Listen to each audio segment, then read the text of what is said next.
하나님은 어떤 분이신가? 우리가 하나님을 설명하고 소개할 때 성경은 다양하게 이렇게 설명하고 있습니다. 그 중에 가장 중요한 것이 무엇인가? 요한복음 4장 24절, 하나님은 영이시니. 영이란 존재하지만은 보이지를 않습니다. 예를 들어서 바람, 공기, 호흡, 생명, 소리 존재하지만은 우리가 보이지를 않습니다. 왜 하나님은 영으로 존재하셔야만 하느냐? 그것은 좀 어려운 말로 하나님은 무소부재하시다. 하나님은 시공간을 초월해서 어디든지 계셔야 하기 때문에 하나님은 영으로 존재하셔야 된다라는 것입니다. 만약에 하나님이 육체로 존재하신다면 우리가 방문을 닫으면 하나님 못 들어오시요. 그리고 내가 잠수함을 타고 저 바닷속으로 들어가면 하나님이 못 오십니다. 내가 비행기를 타고 저 하늘 높이 올라가면 하나님이 오실 수가 없어요. 그래서 하나님은 어디든지 계셔야 되기 때문에 하나님은 영으로서 존재하신다라는 것입니다. 문제는 영이신 하나님이 어떻게 일을 하시냐라는 거예요. 하나님은 손이 없으시고 발이 없으시고 입이 없으시고 눈이 없으신데 어떻게 우리를 찾아오시고 우리를 도와주시느냐? 예를 들어서 우리가 택배 아저씨가 이렇게 물건을 가져옵니다. 선물을 가지고 옵니다. 그러면은 택배 아저씨가 선물을 주는 것입니까? 아닙니다. 그 택배의 주소에 보면은 보낸이가 있습니다. 그 보낸이가 이제 선물을 붙이면은 택배 아저씨가 그 선물을 나에게 배달하는 것입니다. 오늘날도 하나님이 우리에게 선물을 주십니다. 그것이 구원이고 은혜이고 축복입니다. 그런데 그 구원과 은혜와 축복을 배달하는 분이 있습니다. 그분이 누군가? 바로 선지자이다라는 것입니다. 하나님은 선지자를 통하지 않고는 말씀하시지 않습니다. 아모스 3장 7절, 주 여호와께서는 자기의 비밀을 그 종 선지자들에게 보이지 아니하고 하시고는 결코 행하심이 없으시니라. 그러니까 하나님이 눈과 이렇게 손과 발과 입이 없으신데 하나님의 사람 선지자를 통해서 하나님의 심부름을 하게 하신 거예요. 그래서 하나님은 시대마다 택배 아저씨 같은 이런 하나님의 사람을 세우십니다. 구약시대는 하나님의 통치를 대신하시는 왕을 세우셨고, 또 하나님의 말씀을 대언하는 선지자를 세우셨고, 하나님의 일을 대신하는 제사장을 세우셨고, 또 하나님의 입과 손과 발이 되어서 대신 싸우시는 사사를 세우셔서 시대마다 하나님의 일을 대신하게 하셨습니다. 하나님은 이스라엘 유다 백성에게 말씀하십니다. 강력하게 부탁합니다. 역대하 20장 20절, 오늘 우리가 읽었던 말씀의 핵심인데 같이 한번 읽어볼까요? 시작. 유다와 예루살렘 주민들아, 내 말을 들을지어다. 너희는 너희 하나님 여호와를 신뢰하라. 그리하면 경고히 서리라. 그의 선지자들을 신뢰하라. 그리하면 형통하리라. 자, 하나님을 신뢰하면 우리의 믿음이 견고해진대요. 그리고 선지자를 신뢰하면 형통해진다는 거예요. 자, 그렇다면 우리 모두가 형통하기를 원하잖아요. 그럼 형통하기를 원하면 어떻게 되죠? 바로 하나님의 입을 대신하는 선지자를 신뢰하면 오늘 우리가 하나님이 주시는 말씀, 하나님의 뜻을 깨닫고 우리가 형통한 그런 은혜를 누리게 될 줄로 믿습니다. 자, 그렇다면 선지자가 누구냐는, 선지자를 히브리어로 나비라고 하는데 이 말은 말하도록 부르심을 받은 사람이란 그런 뜻이 있습니다. 그러니까 선지자는 하나님의 부르심을 받아서 하나님의 말씀을 가감없이 선포하는 자가 선지자입니다. 그래서 신명기 18장 18절 말씀 보면은 내가 내 말을 그 입에 두리니 내가 그에게 명령하는 것을 그가 무리에게 다 말하리라. 그러니까 하나님께서 선지자에게 하나님의 말씀을 주신대요. 그러면 선지자는 어떻게 하는가? 대독하는 것입니다. 선지자는 나팔을 부는 것이요, 대언하는 것입니다. 그래서 구약에 보면은 대선지자, 소선지자라고 하면서 선지자를 세웠는데, 그래서 이렇게 대선지자는 4명, 소선지자는 12명. 그것뿐만 아니라 이 선지자를 하나님께서 다양하게 세웠는데, 뭐 이렇게 이 당시 성경에 하나님의 사람으로 표현하기도 하고, 또 신에 감동된 사람이라고 표현하기도 하고, 선견자라고도 표현하고, 그래서 이 선지자는 딱 선지자 명찰을 달아준 것이 아니라 하나님께서 우리에게 시대마다 말씀을 대언하게 하셨는데, 넓은 의미에서 예수님이 오시기 전에 하나님의 이 뜻을 이게 전하고 예언하던 그 사람들이 다 선지자였다라는 것입니다. 그래서 아브라함이 그 시대의 선지자였고, 또 300년간 하나님과 동행했던 에녹이 선지자였고, 노아가 선지자였고, 뿐만 아니라 모세와 아론과 야곱과 족장들, 여호수아와 사사와 그리고 나중에 사무엘, 다윗, 솔로몬, 이분들이 다 선지자적인 그런 사명, 그런 역할을 감당했다라는 것입니다. 자, 그래서 구약에서 이렇게 기름을 부어서 이렇게 세우시는 3직이 있는데, 왕이고 선지자이고 제사장입니다. 그래서 구약에서는 이분들이 이제 하나님의 일을 대신합니다라고 하면서 기름을 부어 세우셨는데, 그 3가지 직분을 한 몸으로 감당하신 분이 누구신가? 바로 예수 그리스도입니다. 그래서 그리스도라는 이 말은 기름 부은 자라는 그런 뜻인데, 예수님은 구약에서 왕이나 선지자나 제사장의 이 3직을 예수 그리스도 그분께서 친히 한 몸으로 감당하셨습니다. 그래서 예수님을 그리스도라고 이렇게 말씀하고 있습니다. 우리가 초대교회도 보면은 선지자들이 있었어요. 그래서 에베소서 2장 20절 보면은 너희는 사도들과 선지자들 터 위에 세우심을 입은 자라. 그러니까 이 초대교회는 이 사도들과 선지자들의 그 신앙의 고백 위에 교회가 세워졌다라는 것입니다. 그리고 이 선지자들이 교회 사역을 하셨어요. 그래서 에베소서 4장 11절에서 말씀을 보면은 그가 어떤 사람은 사도로, 어떤 사람은 선지자로, 어떤 사람은 복음 전환자로, 어떤 사람은 목사와 교사로 삼으셨으니. 그리고 고린도서 12장 28절 말씀을 보면은 하나님이 교회 중에 맷을 세우셨으니 첫째는 사도요, 둘째는 선지자요, 셋째는 교사요, 그 다음은 능력 행하는 자요. 이로 볼 때 초대교회에 이 선지자의 직분이 너무너무 중요했다는 것입니다. 자, 문제는 오늘날 선지자의 직분이 없어요. 그래서 선지자가 없다라고 생각합니다. 아닙니다. 선지자라는 그런 직분, 우리가 뭐 집사, 장로, 권사듯이 그런 직분은 교회에 없지만은, 그러나 선지자의 기능과 역할을 하는 자가 있습니다. 누군가 하나님의 부름을 받아서 선지학교에서 말씀을 배우고 그리고 훈련받고 준비된 자가 말씀을 전하는 말씀의 사역자가 바로 선지자인데, 그 자가 바로 목사이다라는 것입니다.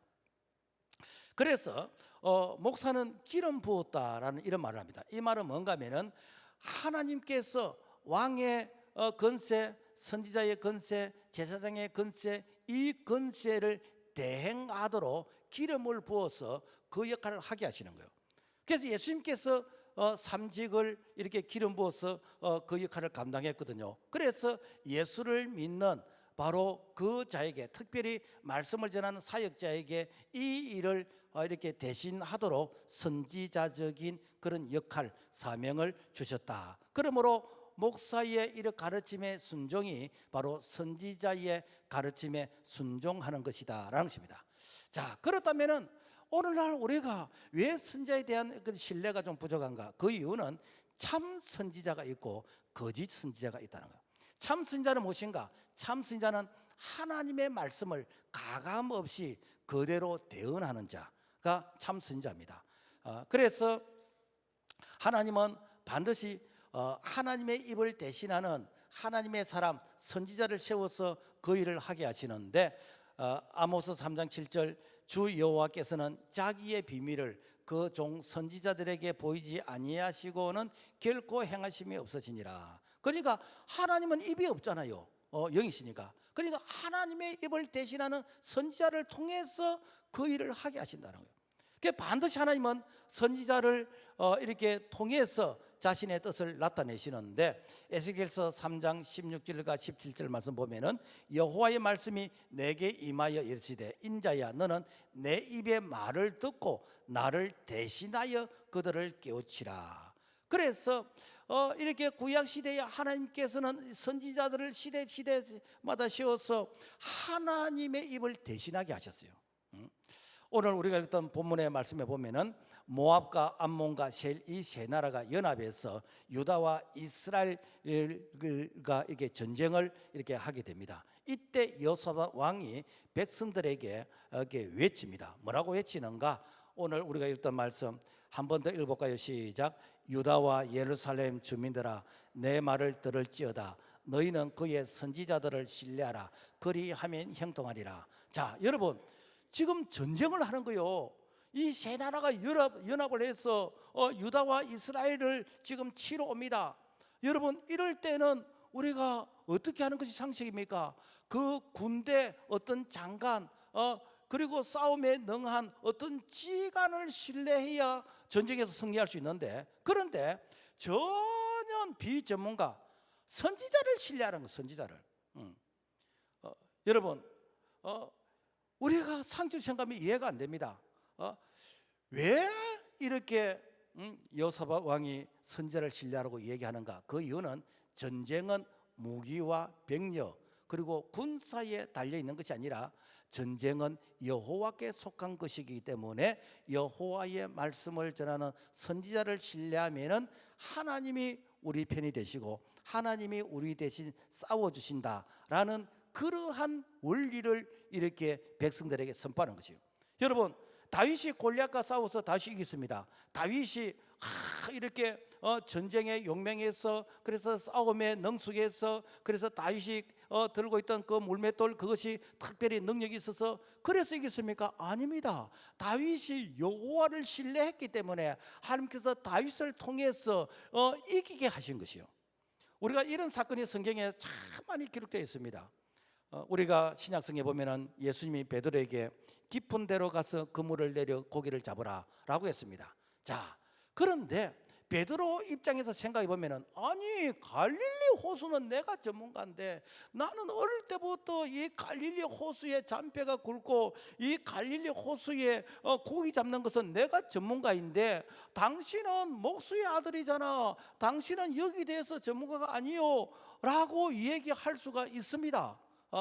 그런데 이 베드로가 고기 잡는 부분에 전문가이지만은 비전문가인 예수님께서 깊은 데로 가서 그물을 내려 고기를 잡으라고 이렇게 말씀할 때에, 그러나 내가 밤이 맞도록 수고했지만은 얻은 것이 없습니다. 그러나 내가 말씀에 의지하여 그물을 내리리다 라고 하면서 깊은 데로 가서 그물을 내렸더니 그물이 찢어지도록 많은 고기를 잡게 되었다. 이것이 무엇인가? 선지자를 신뢰할 때 형통한 것이다 라는 것입니다. 오늘 말하면은, 여러분 우리 교회 사업하시는 분들이 많잖아요. 그 사업하시는 분이 여러 가지 어려움이 많습니다. 이때 목사가 신방을 가서 이렇게 건면합니다. 하나님의 말씀이 이러합니다. 아무리 바빠도 주일 성수하세요. 이렇게 하나님의 축복을 받으면 첫 열매를 드려보세요. 온전한 11절 해보세요. 이런 말을 합니다. 그러면은, 목사님 내가 얼마나 지금 힘든지 압니까? 목사님 내 입장 대보십시오. 충분히 그렇게 말할 수 있습니다. 그렇게 말을 해도 맞습니다. 이해가 됩니다. 그러나 하나님의 말씀을 대언해서 하나님의 말씀이기 때문에 내가 하나님의 음성으로 듣고 그 말씀에 순종하게 되어지면은 하나님께서 그 말씀을 믿는 믿음대로 되게 하신 줄로 믿습니다. 이것이 무엇인가? 선지자를 신뢰할 때 형통해진다라는 것이죠. 그래서 복을 받으려면 어떻게 하는가? 하나님이 직접 복을 안 주셔요. 하나님이 어떻게 하신가? 선지자를 통해서 그 말씀에 순종할 때에 그 말씀이 되게 하시는 것이에요. 1930년대 미국에서 세계 최고로의 부자가 누군가? 록펠러였습니다. 그 록펠러의 그 10계명 중에 이렇게 이런 말이 있습니다. 제1계명, 2계명 하나님을 친아버지로 섬기라. 두 번째로는 목사님을 하나님 다음으로 섬기라. 우리가 얼핏 생각하면은 아이고 목사님이 무슨 하나님이고 목사님이 뭐 이렇게 대접하면은 뭐 이렇게 복을 받는다고 이렇게 생각할 수 있습니다. 이 말은 대접하라 그런 뜻이 아니에요. 그런 뜻이 아니고 이게 목사님과 관계를 좋게 해라. 목사님과 관계를 좋게 해야, 그래야 목사님의 말씀이 하나님의 음성으로 들리고 하나님의 음성으로 들릴 때에 이 말씀이 능력이 되지고 복이 되나라. 그래서 여러분요, 이 기독교는 관계입니다. 관계가 틀어지면은 여러분 하나님의 은혜가 이렇게 차단되는 것입니다. 우리가 이렇게 세상 일도 사실은 결국은 관계거든요. 학생이 공부를 잘 읽으면 선생님과의 그런 바른 관계입니다. 그래서 선생님을 사랑하고 선생님을 좋아하고 선생님 말씀에 이렇게 순종하면은 그 선생님의 그 과목 성적이 오릅니다. 그런데 선생님이 싫고 선생님이 밉고 그렇게 하면 선생님이 가르치는 말씀 하나도 귀에 안 들어옵니다. 저는 중학교 다닐 때 수학 선생님이 싫었어요. 그래서 수학 선생님이 가르치는 거는 전부 다 내가 이렇게 마음으로 거절했어. 결국에는 내가 손해를 본 것이요. 결국 내가 손해를 봤어. 그래서 고등학교 때 수학 기초를 다시 학원에 가서 공부했습니다. 그래도 지금도 수학 못해요.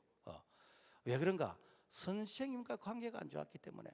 그래서 성경은 뭐라고 하는가? 갈라디아서 6장 6절 가르침을 받는 자는 말씀을 가르치는 자와 모든 좋은 것을 함께하라. 이 말은 목사님 짜장면 사드려 그 말이 아니에요. 목사님이 가르치는 그 말씀에 내가 순종하기 위해서는 관계를 좋게 해야, 그래야 하나님의 말씀이, 하나님의 은혜가 내게 임하게 되어진다라는 것입니다. 그래서 하나님은 질서의 하나님이시기 때문에 시대마다 하나님의 사자를 세워서 하나님의 입이 되게 하고 하나님의 뜻을 전합니다. 요한계시록 2장 1절의 말씀 보면은 에베소 교회 사자에게 편지하라. 오른손에 있는 7 별을 붙잡고 7 금초대 사이로 거니시는 이가 이르시되. 그 7 금초대라는 것은, 이것은 지상에 있는 모든 교회를 이렇게 통틀어서 7 금초대라 그래요.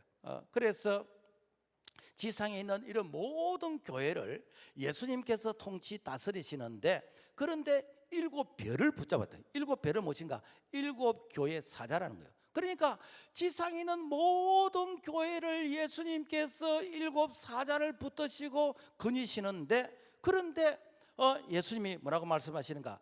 에베소 교회 사자에게 편지하라. 여기 사자는 라이언이 아니고 하나님이 보내신 자. 그래서 에베소 교회에 하나님이 보내신 사자에게 이렇게 편지한다. 버가모 교회 사자에게 편지한다. 두아디라 교회 사자에게 편지한다. 사대 교회 사자에게 편지한다. 이렇게 뭐 라오디게 사자에게 편지한다. 이 말은 뭔가 하면은 이것은 그 교회 사자에게 말씀을 주신다는 거예요. 그러면 그 교회 사자가 이제는 성도들에게 말씀을 전하는데, 이 말씀을 성도들이 알아듣도록 이 말씀을 대책임질해서, 그래서 이 백성들에게, 성도들에게 이 말씀을 전하시는 거예요. 그러므로 이렇게 이 선지자의 이 말씀을 받을 때에 하나님이 선자를 통해서 말씀하신다, 하나님께서 목사님을 통해서 말씀하신다, 이렇게 받게 되어지면은 우리 하나님께서 이스라하고 말씀할 때 천지가 창조되어지고, 우리 예수님께서 나사로를 향해서 나사로야라고 부를 때 나사로 일어나는 것처럼 지금도 하나님의 음성으로 듣는 자, 하나님의 놀라운 말씀의 역사가 지금도 일어나는 줄로 믿습니다. 그래서 데살로니가서 2장 13절의 말씀 보면은 너희가 하나님의 말씀을 받을 때에 사람의 말로 받지 아니하고 하나님의 말씀으로 받음이, 이 말씀은 또한 너희 믿는 자 가운데서 역사하느니라. 그러니까 목사가 하나님의 입이 되어지고 하나님의 나팔이 되어서 말씀을 전할 때에 목사님이 전한 것이 아니라, 목사님은 택배 아저씨로 목사님은 말씀을 배달하시는데 하나님의 음성으로 듣게 되어지면은 그 말씀이 능력이 되어지고 그 말씀이 기적이 되어지고 그 말씀이 복이 되는 줄로 믿습니다. 그런데 이 말씀을 하나님의 음성으로 안 받는 곳에서는 역사하지 않습니다. 우리가 마가복음 6장에 보면은 예수님이 고향 나사렛에서는 많은 기적을 행하지 않았어요. 그 이유는 무엇인가? 사람들이 나사렛 사람들이 이렇게 생각합니다. 나사렛 예수 우리 어릴 때 고추동 아니냐? 나사렛 예수 내가 아는데 아버지는 목수이고 어머니는 마리아가 아니냐? 나사렛 예수 이렇게 형제들을 내가 아는데 너는 우리 동네 이웃집 이렇게 그 또래 동무가 아니냐? 요렇게 인간 예수로 아는 그 동네에는 예수님께서 아무리 메시아로서 이렇게 하나님의 이 말씀을 전해도 그들에게는 전혀 믿음의 역사가 일어나지 않았다는 거예요. 그래서 오히려 예수를 인간 예수로 아는 그런 자들은 예수님의 이 말씀에 이렇게 터집을 잡고 시비를 걸고 예수를 죽이려고 했습니다. 그래서 누가복음 13장 34절 예루살렘아 선지자들을 죽이고 내게 파송된 자들을 돌로 치는 자여. 그래서 예수님을 죽이려고 그랬어요. 심지어는 예수님을 죽이는데도 불구하고 전혀 양심의 가책을 느끼지 않고 이 피를 우리와 우리 자손에게 돌릴지어다라고 했습니다. 왜 그렇습니까? 예수님을 하나님의 아들 메시아로 인정하지 않는 곳에서는 기적도 일어나지 않을 뿐 아니라 오히려 예수를 죽이려고 했고 그리고 이렇게 화를 지금도 당하고 있다라는 것입니다. 그러므로 축복은 이게 참 선지자와의 좋은 관계를 통해서 하나님이 주시는 그 은혜를 이렇게 경험해야 될 줄로 믿습니다. 자, 문제는 무엇인가? 거짓 선지자이다. 거짓 선지자. 이 거짓 선지자는 뭐냐면 하나님이 부르시지 않았는데 선지자 노릇을 하는 자입니다. 예레미야 23장 26절 거짓을 예언하는 선지자들이 언제까지 이 마음을 품겠느냐? 그들은 그 마음에 간교한 것을 예언하느니라. 이 간교하다는 이 말은 뭐냐면 간사하다, 속이다, 사기치다, 거짓 예언, 소위 말하면 이단들입니다. 그래서 신천지 이만희 지가 보혜사라 그러고 안상홍 지가 하나님이라 그러고 그리고 안상홍이 죽고 나니까 이 안상홍 부인 장길자가 지가 하나님의 어머니라 그러고 그래서 우리가 글이 나오면 어머니 하나님을 압니까? 라고 물어봅니다.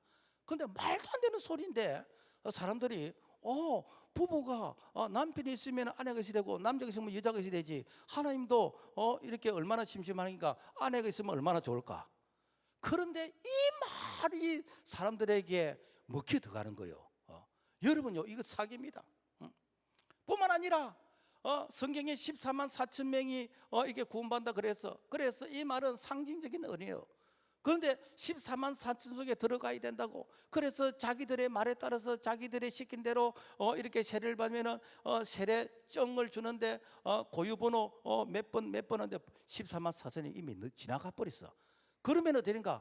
예수님이 재림하셔야 안 됩니까? 그래서 또 말을 바꿉니다. 그것은 영적인 숫자고 실제 숫자하고 또 다르다. 이런 식으로 말을 바꿉니다. 이단들은요, 양의 이 탈을 쓴 그런 일이 바로 넉대다라는 것입니다. 그래서 마태복음 7장 15절 거짓 선지자들 삼가라. 양의 옷을 입고 너에게 나오나니 속에는 노락질하는 일이라. 그래서 이 거짓 선지자가요 참 선지자보다 훨씬 많습니다. 엘리야 시대는 참 선지자는 엘리야 한 명이었지만은 거짓 선지자는 850명이었어요. 미가야 시대 참 선지자는 미가야 한 명이었지만은 거짓 선지자는 400명이 있습니다. 지금도 이렇게 참 선지자보다 거짓 선지자가 너무 많습니다. 나무는 열매를 통해서 그 나무를 안다 그랬어요. 그래서 감나무에는 감이 열리고 사과나무는 사과가 열리고 그리고 참 이렇게 건강한 나무는 많은 열매를 맺게 되는 것이고 그리고 병든 이 나무는 많은 열매를 맺지를 못합니다. 자, 그렇다면은 거짓 선지자들은 이렇게 자기가 이 교회를 통해서 자기 이익, 자기 출세, 그야말로 자기 이권, 자기를 위해서 교회를 이용하는 자, 이게 거짓 선지자입니다. 이들은 교회를 위해서 희생하지 않습니다. 이들은 교회가 오르면 언제든 교회 버리고 양을 버리고 도망갑니다. 이런 자들은 싹군이라 그래요. 이런 자들은 거짓 선지자라는 거예요. 그래서 요한복음 10장 12절 싹군은 목자가 아니요 양도 제 양이 아니라 이리가 오는 것을 보면 양을 버리고 달아나느니 이리가 양을 물어가고 또 해치느니라. 무엇인가? 나는 구경꾼이고 나는 싹군이라는 것이요. 여러분 참 목자는 그야말로 참 일꾼은 여러분 절대로 교회를 해치지 않습니다. 왜? 교회가 그리스도의 몸인 것이고 그리고 주님께서 그 교회 한 사람 한 사람을 주님 피로 값주고 사신 하나님의 이 백성들이기 때문에, 그래서 내가 참 이렇게 목자인지 내가 참 일꾼인지 아닌지는 우리가 어떻게 알 수 있는가? 나의 언행을 통해서 이렇게 성도들을 실족게 하는지, 아니면은 나의 언행을 통해서 성도들을 살리는지, 바로 이것이 바로 오늘 우리가 자기 자신을 한번 평가해 볼 수 있다라는 것입니다. 자, 문제는 이렇게 참과 거짓이 너무 비슷하기 때문에 사실 우리가 영분별의 은사, 영적으로 이런 것을 분별을 할 줄 알아야, 그래야 이렇게 우리가 거짓 선지자에게 속지 아니한다라는 것입니다. 자, 그래서 오늘날 많은 사람들이 주님의 이름으로 뭐 선지자 노릇하고 주님의 이름으로 뭐 내가 뭘 하고 이렇게 하는데, 그런데 그 이렇게 목적 그리고 그 열매가 나를 위한 것이었다면은 주님께서 우리를 향해서 이 불법을 행하는 자야, 내가 도무지 너를 알지 못하겠다라고 하면서 반드시 주님께서 심판하신다. 그래서 우리가 이 땅에서는 잘 몰라요. 주님 앞에 가면은요, 그때에 그야말로 우리의 모습이 전부 다 이렇게 총천연색으로 다 화면에 드러날 겁니다. 네가 그때 이렇게 했고 그때 이렇게 했고 그럴 때에 주님 앞에 참과 거짓, 양과 이렇게 염소가 이렇게 구분되듯이 알고가 쭉정이 구분하듯이 그때는 다 구분될 것인데, 그때에 내가 너를 도무지 알지 못하겠다 그러면은 여러분요, 그때는 이렇게 후회해도 기회가 없잖아요. 그래서 지금 기회 있을 일대에 우리가 정말 하나님 앞에서 우리가 참 이렇게 목자 그리고 참 일꾼이라는 것을 증명할 수 있는 그런 주를 위해서 우리가 믿음으로 살아갈 수 있는 그런 결단, 그런 헌신이 지금 우리 가운데 일어나기를 주의 이름으로 부탁을 드립니다. 자, 그런데 이 마귀 사탄은요, 항상 선지자를 대적합니다. 이 사탄은 시대마다 하나님이 세우시는 이 선지자, 시대마다 이 선지자가 바른 말을 못하도록 지금 말하면은 마스크를 씌우는 거예요. 그리고 이 선지자가 바른 말을 못하도록 이 선지자를 핍박하고 탄압하고 복음 전파를 막습니다. 오늘 이 본문의 배경인 여호사밧 왕과 이 아왕이 길랄 라모 전투에 참여하기 전에 이 선지자에게 물어봅니다. 미가야 선지자님, 이렇게 전쟁에 갈까요 말까요 물어봅니다. 그런데 미가야 선지자가 전쟁에 나가면 집니다 라고 이렇게 말하는, 오늘 말하면은 이렇게 하면은 나라가 망합니다, 이렇게 하면은 나라가 이렇게 하나님의 진노를 당합니다, 이런 말을 미가야 선지자가 했어요. 그랬더니 이렇게 미가야 선지자를 미워하는 사람들이 미가야 선지자를 결박해서 뺨을 때리고 그러면서 굿하면서 감옥에 가둬 버렸습니다. 나라를 위해서 좋은 말을 해야 되지, 나라를 위해서 그렇게 나라가 망한다, 전쟁에서 진다, 그런 악담을 하면 되느냐? 나라를 위해서 좋은 말을 해야 되지. 그런데 거짓 선지자는 좋은 말을 했습니다. 그런데 실제는 어떻게 되는가? 실제는 이렇게 전쟁에서 패하게 되어졌고, 그리고 거짓 선지자의 말을 듣던 아왕은 전쟁에서 아주 비참하게 죽게 되어 있습니다. 이게 무엇인가? 그때나 오늘이나 똑같이 이렇게 참 선지자, 거짓 선지자가 있는데, 이 참말을 하게 되지면은 오히려 이렇게 이 백성들로부터 또 지도자로부터 미움을 받게 되진다라는 것입니다. 자, 그래서 우리는 이것이 성령의 역사인지 이것이 악령의 역사인지 우리는 늘 이렇게 분별할 줄 아는 영적으로 깨어 있어야 됩니다. 그래서 성령의 역사는 항상 살리는 쪽으로 나타납니다. 성령의 역사는. 그런데 마귀의 역사는 어떠니까? 항상 분열을 일으키고 항상 죽이는 쪽으로 나타나게 됩니다. 그리고 이 마귀는 자신을 강명한 천사로 위장하기 때문에 우리가 일반적인 사람은 잘 몰라요. 우리가 초대교회 약 한 300년 동안 10대 대박해를 해가지고 교회가 엄청난 이렇게 박해를 받았습니다. 이때에 이 로마 이 당국은 로마 황제 가이사가 이렇게 이 주인데, 그런데 기독교인들이 예수 그리스도 그분이 주인이시라 그러거든. 그러니까 정치적인 그러한 관점에서 기독교인들을 핍박하는 거예요. 그래서 이 300년 동안 얼마나 핍박을 했는지, 그래서 기독교인들이 디아스포라로 흩어지게 되어지고, 그리고 이게 카타콤이라는 이렇게 지하 동굴, 이렇게 지하 무덤, 지하로 이렇게 숨게 되어지고, 그야말로 엄청난 시련을 당했습니다. 왜 그랬지요?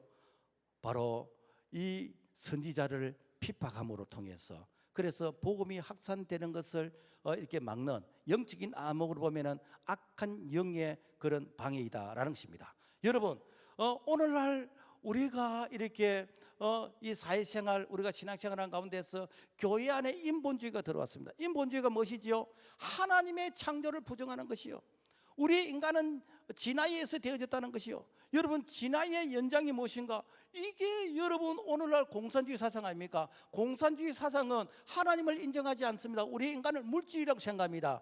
여러분, 그래서 동물의 연장선상에서 우리 인간을 이해하기 때문에 동물에게는 사촌이 없습니다. 동물에는 촌수가 없습니다. 동물은 발전기가 되면은 그야말로 사촌과 이런 거 아무것도 가리지 않습니다. 이게 여러분 오늘 동성애 아닙니까?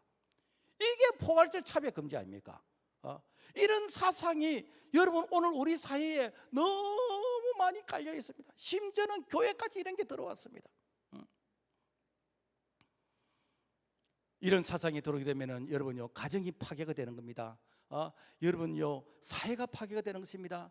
여러분, 교회가 교회 기능을 하지 못하게 되는 것입니다. 이런 걸 보면서 우리가 가만히 침묵하고 있어야 됩니까? 최근에 정치계에서 교회가 세상을 향해서 바른 말을 하면은 정교 분리인데 왜 교회가 세상을 향해서 그런 말을 하느냐, 그러면서 프레임을 씌웁니다. 소위 말해서 세뇌를 시켜놨습니다. 그래서 오늘날 이렇게 교회와 그리고 이렇게 세상 사람들, 제가 볼 때는 90% 이상이 여러분요, 이 거짓된 프레임에 쏟고 있습니다. 그 참말을 하면은 거짓말이라고 그래요. 그게 무엇인가? 교회는 세상을 향해서 바른 말을 하면 안 된다, 정치에 대해서 이렇게 비판하면 안 된다, 이런 것에 세뇌가 되어 버리죠. 여러분, 우리가 잘못 알고 있는 것입니다. 정교 분리라는 이 말은 영국에서 이렇게 종교 핍박을 피해서, 그래서 메이플라워를 타고 미국으로 건너가서, 그래서 미국의 이제 청교도들이 우리는 지금 마음껏 신앙의 자유를 누리면서 우리는 마음껏 우리는 자유를 누리는데 이 자유가 우리 다음 세대에서 차단되면 안 된다. 그래서 이 자유를 우리 다음 세대들이 계속해서 유지할 수 있도록, 그래서 이 미국의 이 3대 대통령, 이 토마스 제퍼슨 이 대통령이 이것을 법으로 만들었어. 그래서 이 법은 뭔가 하면은 교회가, 그러니까 정부가 교회를 탄압하면 안 된다, 정부가 교회 세금을 매기면 안 되고, 정부가 교회 지도자를 임명하면 안 되고, 그래서 정부는 교회를 탄압하는 법을 만들지 못한다. 이게 정교 분리 원칙이에요. 그래서 이 정교 분리는 교회를 보호하는 법인 것입니다. 그런데 이 법이 이렇게 우리 한국으로 건너올 때, 일제시대 때 자꾸 교회가 10계명, 제1계명, 2계명 나 외에 다른 신을 섬기지 말고 거기에 절하지 말고 이제 이런 말씀에 근거해서 일본 이렇게 신사 참배를 거절하고 이렇게 하니까, 너희들 정부가 하는 건 이렇게 간섭하지 말라, 정교 분리라는 말 아느냐, 그러면서 거꾸로 가르쳤어요. 거꾸로. 그러니까 당시에 글을 모르는 사람들이 그야말로 이렇게 한 75% 정도 다 글을 몰랐어요. 그러니까 그렇게 말한 대로 그대로 받아 적었어요.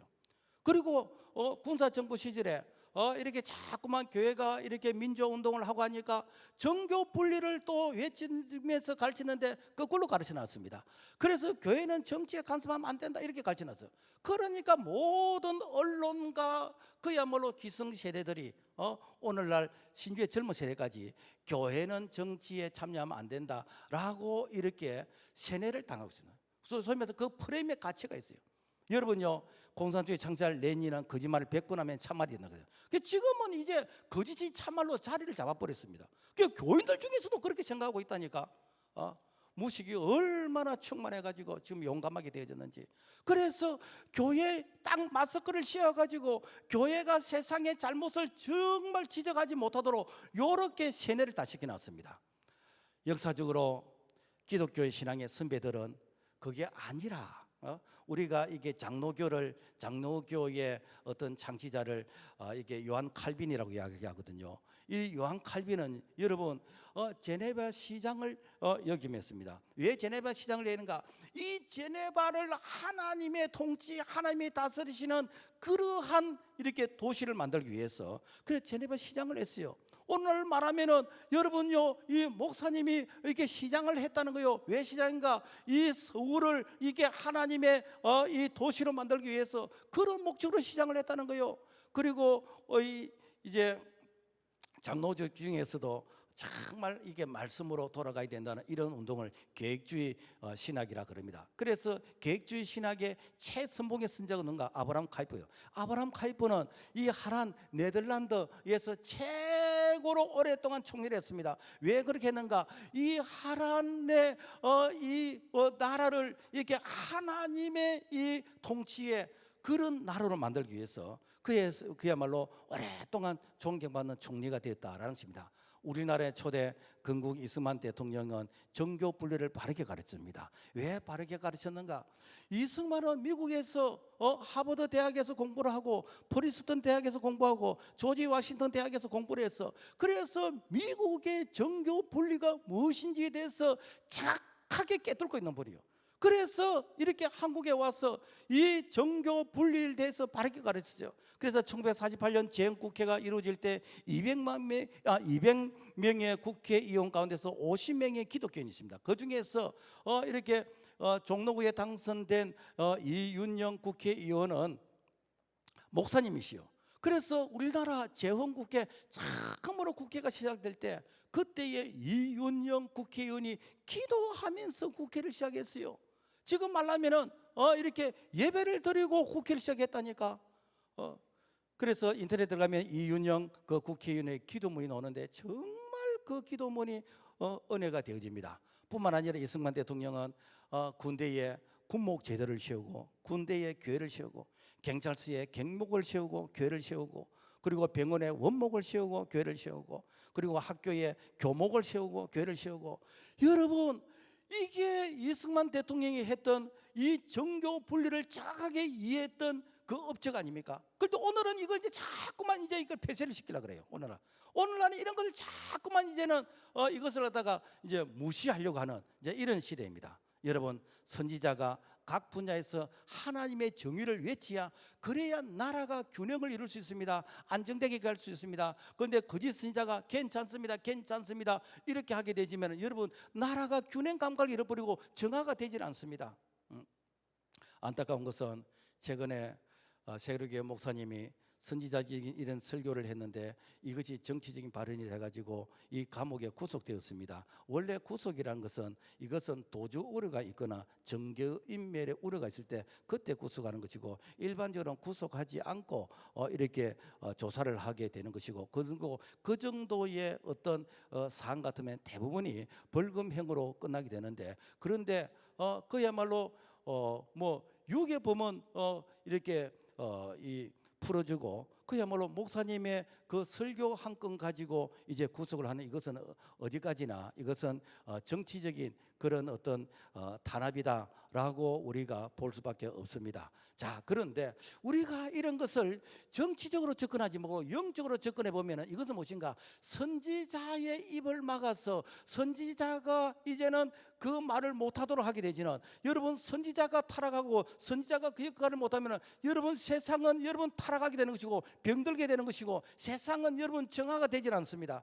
그래서 이 시대마다 하나님께서 선지자를 세워서 이 선지자를 통해서 세상이 바른 길을 갈 수 있도록 하나님께서 선지자에게 말씀을 주시는데 오늘 선지자가 이 시대의 역할을 감당하게 되어지면 여러분 절대로 세상이 이렇게 타락하거나 변질되거나 이런 것을 선지자가 시대에 이렇게 참 성견적인 그런 역할 사명을 가지고 이런 것을 예방할 수 있다라는 것입니다. 자, 그렇다면은 우리가 선지자의 말을 들어야 그래야 축복의 통로가 막히질 않습니다.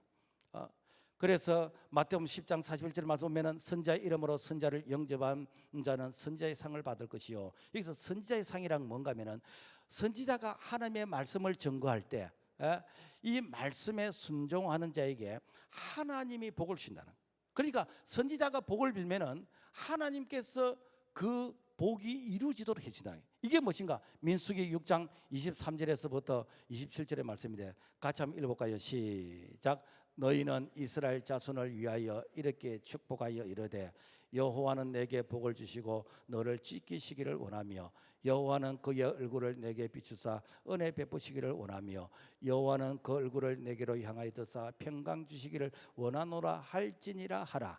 그들은 이같이 내 이름으로 이스라엘 자손에게 축복할지니 내가 그들에게 복을 주리라. 이 말씀이니까 아론이 선지자가 하나님의 말씀으로 백성들에게 축복하면은 내가 그들에게 복을 주겠다는 거예요. 그래서 시대마다 하나님께서 선지자를 세워서 하나님의 이 말씀을 백성들에게 이렇게 전합니다. 그러면 백성이 그 말씀에 순종하면 어떻게인가? 하나님이 복을 주시요. 우리가 출애굽기 14장 보면은 이스라엘 백성들이 애굽에서 나와서 이제는 홍해를 건너야 되는데 이 홍해 바다가 여러분 길이 없잖아요. 그런데 모세가 하나님께 기도합니다. 그랬더니 하나님께서 모세에게 이스라엘 백성들로 나아가게 하고 그 다음에 모세가 이렇게 지팡이를 이렇게 바다 위로 내미니 바다가 갈라진지라. 그러니까 바다가 갈라졌기 때문에 백성이 나간 게 아니고 하나님이 모세에게 바다는 아직 안 갈라졌지만은 바다를 향해서 나가게 하라는 거예요. 그래서 그 말에 순종했던 백성들이 바다를 향해서 걸어가는 거예요. 그러니까 하나님께서 바다가 동풍이 불어서 길이 만들어진 거예요. 오늘 말하면은 앞에 장애물이 있습니다. 아직까지 길이 보이질 않습니다. 그런데 여호와의 말씀에 순종해서 나가니까 하나님께서 길을 열어주시더라. 이것이 무엇인가? 선지자의 상이라는 거예요. 그런데 요즘 사람들은 너무 똑똑해가지고 길이 열리면 가지요. 바다가 열리면 가지요. 이렇게 생각해요. 그러면은 여러분이 선지자의 상을 못 받습니다. 열왕기하 5장에 보면은 아랍 나라 나만 장군이 문둥병이 걸렸어요. 그래 그때나 지금이나 문둥병이 걸리면은 이렇게 공동체 생활이 안 되고 간직에서 물러나야 됩니다.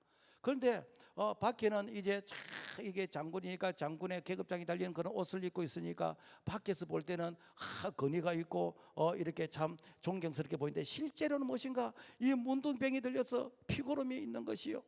이 사실을 누가 하는가? 이스라엘에서 포로로 잡혀온 계집아이 식모 이 계집 여종이 이걸 알았어. 그래서 나만 장군에게 얘기합니다. 이스라엘 가면은 엘리사라는 선지자가 계시는데 그 선지자에게 보이면은 이 병이 나을 수가 있습니다. 사실 여러분요 그 말을 어떻게 믿습니까?